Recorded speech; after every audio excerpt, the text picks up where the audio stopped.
Hey guys, we're here at the Monroeville Mall enjoying Living Dead weekend. You can see the museum right behind me. This episode is going to be all about my time at Living Dead weekend. It's actually the last day. I really wanted to focus on having fun and absorbing everything that was going on all weekend. For this episode, you're going to get my experiences at Living Dead weekend, and you're also going to get a more personal side of me regarding shopping malls. This one in particular, my history with malls and what they mean to me as far as being creative. So really looking forward to showing you this one and showing you all the fun I had at Living Dead weekend.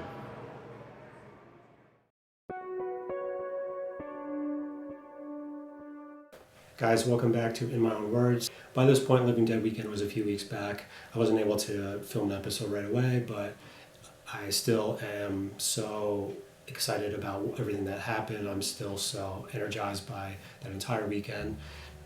The blessing, the curse of Living Dead weekend is that it's in the Monroeville Mall, but unfortunately there's absolutely no internet connection, being as that we're in the storefronts, and you really kind of get shut off, but it's also very rewarding because you get to really focus on the table and the people you're talking to and the celebrities you're with. I was at my table again with my friend Lee, who was very generous and helped me again this weekend.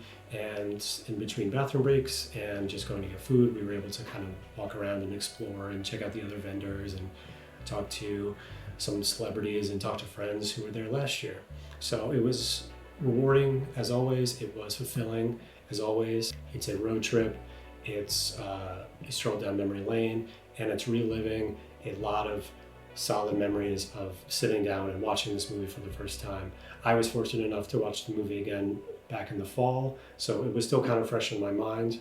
It was a nice reminder of, why I do it and how beneficial it is to bring a zombie book to a convention like Living Dead weekend. I was very fortunate that I was in the same room as Tom Savini, so I got to enjoy that, sightsee, and a lot of the people that came to see him came to my table, and I got to talk a lot about my books and everything with other writers, with new customers. It was just as rewarding as last year. This was a really big year. It's the 45th anniversary of Dawn of the Dead, so there were a lot more zombies there. There were a lot more big celebrity guests. You had the main actors, and then you had at least 40 other characters from the movie, and there were a lot of cinematographers. There were a lot of other vendors, and just having that energy back in that space was so fulfilling. You got to watch the mall tours. You got to watch some of the screenings that went on. You got to watch some of the restaurants have zombie themed recipes for the weekend, and you really got to get all the enjoyment of people coming to get things signed, and I really just soaked it all in. I'll be posting all my photos all around the screen as I normally do, and I really just want to emphasize how much fun I had being in the Monroeville Mall. Reminded me not only how beneficial it was being in that mall, but it reminded me of being in malls as a kid. And that's something I really want to touch on in this episode.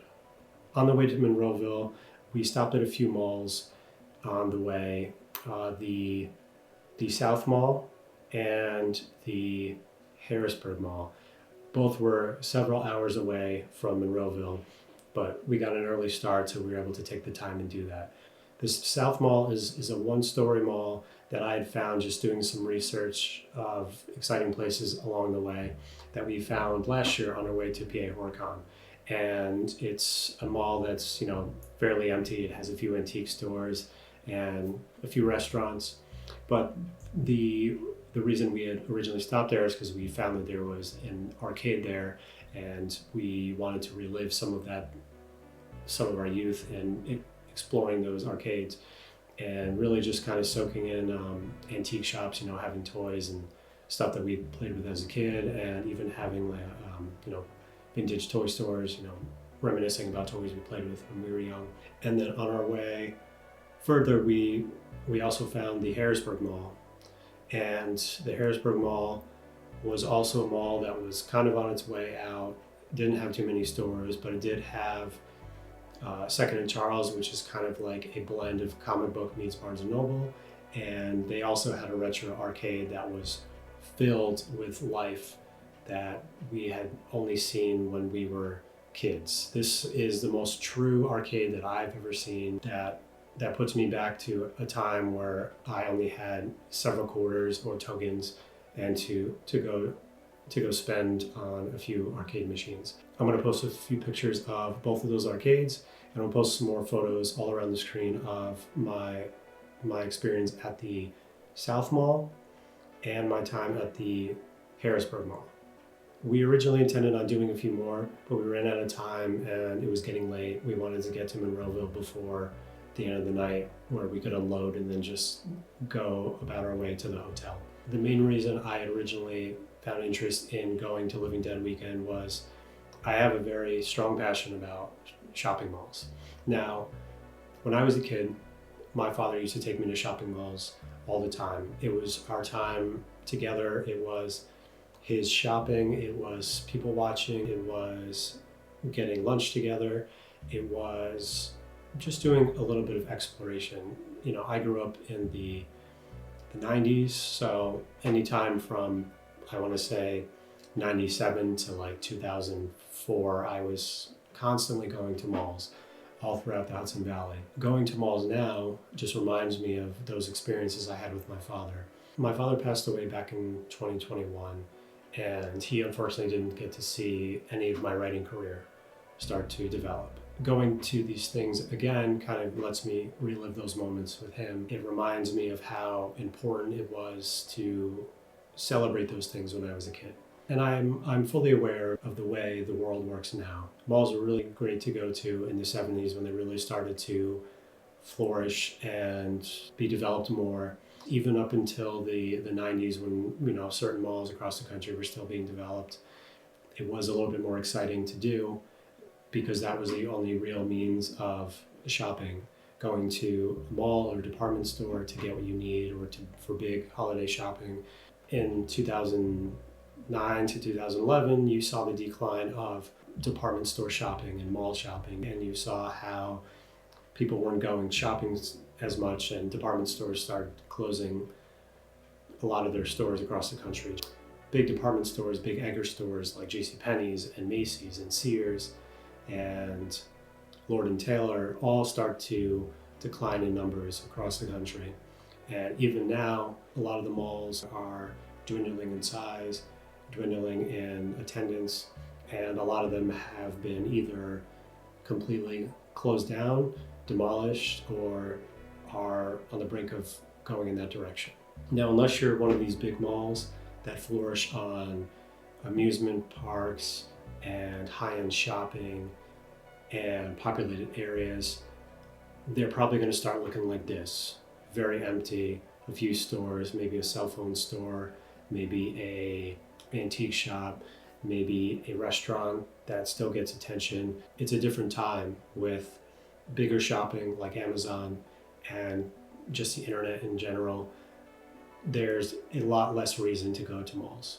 For me, when I step into a mall, whether it's still busy, whether it's one I've been going to as a kid, whether it's one I haven't been before, I still get that same excitement. I still remember that time that I was maybe 10 years old and my dad gave me some money for lunch and I walked around with my sister, or I had some quarters and I could go to the arcade, or I could just walk around and watch my dad shop, and I could walk around myself when I got to a certain age and shop on my own and start buying things, you know, CDs, Pokemon cards, you know, the things that I enjoyed when I was a kid.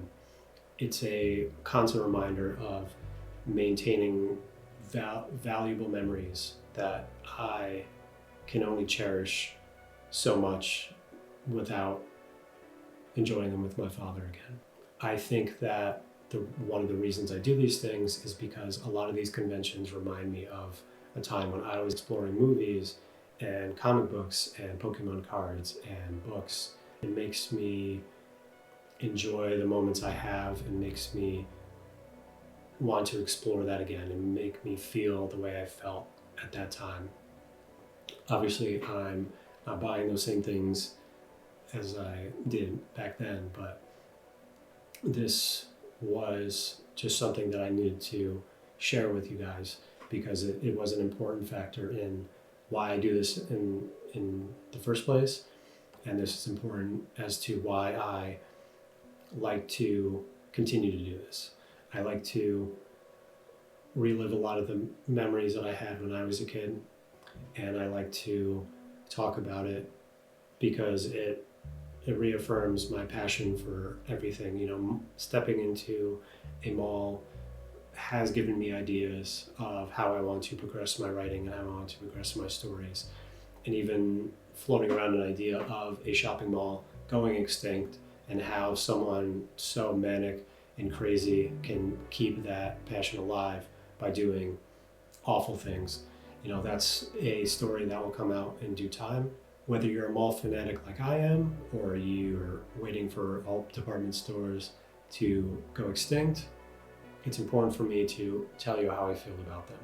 That these 3 books probably would have never existed if it wasn't for the fond memories I had at the Palisade Center, the Danbury Fair Mall, the Poughkeepsie Galleria, the Crystal Run Galleria, the Newburgh Mall, all these places which I'll put all over the screen, some of which I still go to, some of which I haven't been to in years, but I'm so grateful that I was able to have these experiences and have this memory develop, thanks to not only my dad, who I went to more frequently, but with my mother, with my sisters, with my friends at the time, and with my wife now. To wrap this up, I just want to say thank you for watching. This is definitely the most personal episode I've ever done, but I can't stay true to this channel unless I'm talking about everything that I need to say and expressing all my passions about why I do this. As always, guys, please subscribe and please spread the word about my channel. I'm looking to grow my subscribers. I'd really love to get to 100 by the end of July, so if you can, spread the word, subscribe, and I really thank you for watching. This has been a very fulfilling episode to talk about how we feel about something as bizarre as shopping malls, but it's been great to tell you guys how I feel about them and, you know, what they mean to me as an adult now. As I wrap up this episode, I want to give you one special surprise. I've been talking about Dead Planet for so long, I thought it was time to give you a cover reveal. I'm going to post that right here. Done by the brilliant Scott Cole. This is the official cover for Dead Planet, 3 Tales of Invasion. Now, these are very special stories involving aliens and how humanity deals with them, and I can't wait for you guys to pick this up. I'm looking at a mid to late July release. I'll be giving you updates very soon. I'm hoping to have it ready for Blobfest, but if not, I'll be able to give you some last minute details about it during that episode, which is coming up next. Thank you so much for watching. I appreciate you taking the time to hear about my shopping mall passion, and I'm very pleased to have finally given you the cover reveal for Dead Planet. Until next time, happy reading, and I'll talk to you guys soon. Take care.